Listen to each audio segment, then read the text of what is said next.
దేవుని నామానికి మహిమ కలుగును గాక.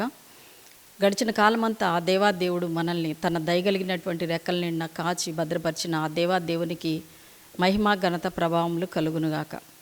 ఈ ఉదయకాలపు వాగ్దానం ద్వారా దేవుడు మనతోటి మాట్లాడుతున్నాడు. యెషయా గ్రంథం 66వ అధ్యాయము 2వ వచనాన్ని మనం చూసినట్లయితే, ఎవడు దీనుడై నలిగిన హృదయము గలవాడై నా మాట విని వణుకుచుండునో వానినే నేను దృష్టించుచున్నాను. అవును ప్రియమైన దేవుని బిడ్డలారా, ఎవడు దీనుడై నలిగిన హృదయం గలవాడై మరి నా మాట విని వణుకుతాడో వాని యందు నేను దృష్టి ఉంచుతానని ప్రభువారు చెప్తున్నారు. అయితే ఈ లోకంలో అనేక మంది దృష్టిలు మన మీద ఉండుండొచ్చు, మనుషుల దృష్టిలు ఉంటాయి. అయితే ఆ దృష్టి మనకి ఉపయోగకరమైంది కాదు, ప్రయోజనకరమైంది కాదు. అయితే ప్రభువారి దృష్టి మన యందు ఉన్నప్పుడు మనం ఆయన దయకు ప్రాప్తులమవుతాం, ఆయన కృపకు కూడా పాత్రులమవుతాం. బైబిల్ గ్రంథంలో మనం చూసినట్లయితే మరి మరియమ్మ గారి జీవితాన్ని మనం చూసినట్లయితే ఆమె దేవుని దృష్టికి దీనురాలుగా ఉంది. అందుకే యేసు ప్రభువారు ఆమె గర్భాన జన్మించినట్లుగా బైబిల్ గ్రంథంలో మనం చూస్తాం. మరియమ్మ గారి జీవితాన్ని మనం చూసినట్లయితే ఆమె దేవుని యొక్క దయను సంపాదించుకుంది, అలాగే దేవుని యొక్క కృపను కూడా సంపాదించుకుంది. అందుకే మరి ప్రభువారి దృష్టి ఆ మరియమ్మ గారి మీద ఉన్నట్లుగా మనం గ్రహించవచ్చు.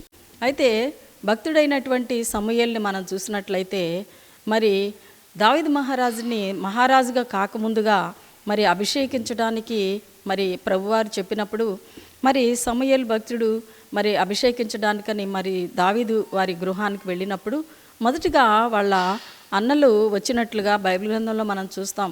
అన్నలు వస్తున్నప్పుడు మరి సమూయేలు భక్తుడు వెంటనే వాళ్ళ అందాన్ని, వాళ్ళ పైరూపాన్ని చూచి ప్రభువారు అభిషేకించాలి అని మనసులో అనుకున్నప్పుడు ప్రభువారు వెంటనే అన్నాడు, మనుషులు పైరూపాన్ని లక్ష్య పెడతారు, మరి నేనైతే హృదయాన్ని లక్ష్య పెడతాను అంటున్నాడు. అవును, మన హృదయము దేవుని దృష్టికి యథార్థంగా ఉన్నప్పుడు ఆయన కనుదృష్టి మనపై మెండుగా ఉంటుంది. మరి విరిగి నలిగిన హృదయం కలిగిన వారిని దేవుడు మరి దృష్టించుతానంటున్నాడు. దావీదు మహారాజు జీవితంలో చూసినట్లయితే మరి దేవునికి ఒకానొక సమయంలో ఆయాసకరంగా జీవించినప్పుడు మరి ప్రభువారి సన్నిధిలో ఆయన మరి ఎంతగానో కన్నీరు కార్చి ప్రార్థన చేశాడు. కీర్తనలో మనం చూసినట్లయితే మరి దావీదు మహారాజు మరి తన పాపాన్ని పోగొట్టుకోవడానికి హిస్సోపుతో నన్ను కడుగు ప్రభువా అని తన విరిగి నలిగిన హృదయంతో దేవుణ్ణి వేడుకున్నప్పుడు ఆ విరిగి నలిగిన హృదయాన్ని దేవుడు అలక్ష్యం చేశాడు. మరి ప్రభువారి కనుదృష్టి దావీదు మహారాజు మీద ఉన్నప్పుడు ప్రభువారు క్షమించాడు. ఈ విధంగా ఈ ఉదయకాల సమయంలో దేవుని కనుదృష్టి ఈ ఉదయకాల సమయంలో నీ మీద కూడా ఉండాలి అంటే మరి దేవుని యొక్క దయకు నువ్వు ప్రాప్తురాలు అవ్వాలి, ఆయన యొక్క కృపకు నువ్వు ప్రాప్తురాలు అవ్వాలి. ఆయన యందు భయభక్తులు కలిగి విరిగి నలిగిన హృదయం కలిగి మరి మనము జీవించినప్పుడు మరి దేవుని కనుదృష్టి మనపై మెండుగా ఉంటుంది. కాబట్టి ఉదయకాల సమయంలో ఈ మాటలు మనం జ్ఞాపకం చేసుకొని దేవునికి ఇష్టంగా మనం జీవించినప్పుడు ఆయన మనల్ని ఆశీర్వాదంతో నింపుతాడు, కృప చూపిస్తాడు, దయ చూపిస్తాడు.